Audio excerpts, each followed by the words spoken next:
Most people don't fail at fitness because they're lazy, weak, or unwilling. They fail because they're running the wrong program. I don't just mean the wrong workout plan, I mean the wrong operating system. We've normalized the idea that fitness is supposed to take a lot of time, require a lot of complexity, and demand a kind of willpower that only a few people seem to have. So when it doesn't work, people don't question the design, they question themselves. They say, I can't stick with it. I get bored. I fall off. I must not have discipline. And then they go searching for a new plan that promises to finally fix them. But if your system depends on constant motivation, it's not a system, it's a mood. That's why most fitness advice fails in the real world.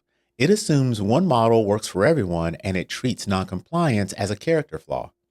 It's like handing someone a program written for a completely different machine, watching it crash, and then telling them their hardware is broken. Now, here's the answer. The solution is not more intensity, more hours, or a better motivational quote.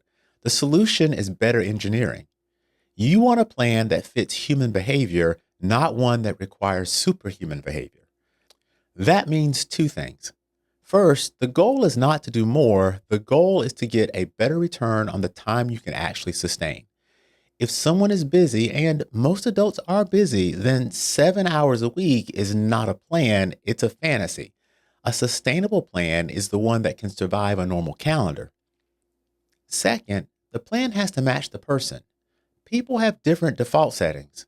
What feels intuitive, what feels painful, what feels boring, what feels motivating, and what feels impossible. And pretending those differences don't exist is how you end up with advice that helps the coach and fails the client. That's what I loved about my conversation with PJ Glassey. He wasn't selling motivation, he was talking about mechanics. He wasn't saying to try harder, he was saying design differently.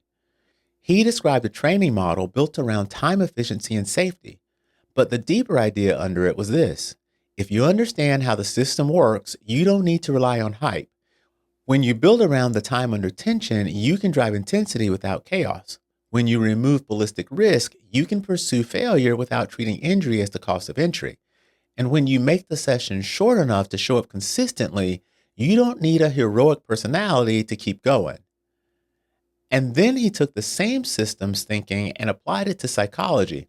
Most advice fails because it's not translated into the listener's brain language. What sounds obvious to one person can feel irrational to another. And when the advice doesn't fit, people don't say, this advice was mismatched. They say, I'm broken. That's the trap. If your plan is mismatched, discipline becomes punishment. If your plan is well matched, discipline becomes routine. Routine is the real unlock because routine doesn't require debate. The practical shift is simple, but it's not easy. Stop building your health around motivation and start building it around a small behavior you can repeat without negotiation. Write the reason you care. Start with something almost too easy. Repeat it daily until it becomes normal, then expand it at your own pace. That's not a slogan, it's a design principle. Start small enough that discipline is available today, then let the habit scale itself. If you want a sentence to carry out of this, fitness isn't a test of character, it's a test of architecture. When the system fits your life and your wiring, progress stops feeling like a fight. It starts feeling like something you can actually live with. This is uncommonly remarkable. Thanks for listening.